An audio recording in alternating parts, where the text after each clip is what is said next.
Good day guys, Assalamualaikum. Marunong ba kayong magluto ng garlic buttered shrimp? Kung hindi, tara na't samahan nyo akong magluto.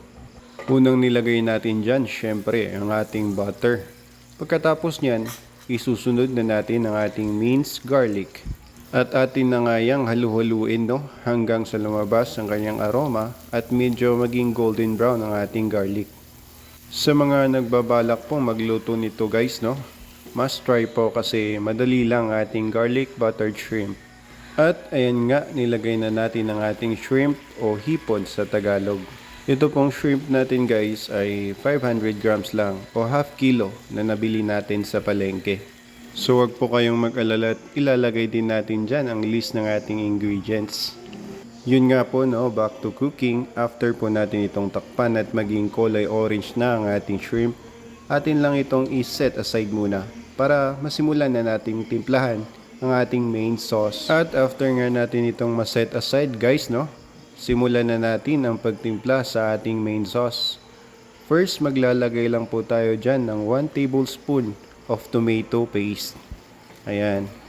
So atin lang itong halu-haluin hanggang sa mag-melt down yung ating tomato paste.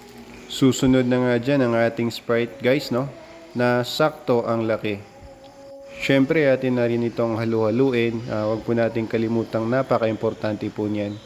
After po, maglalagay na rin tayo ng 2 tablespoon ng oyster sauce, ground black pepper, at salt to taste.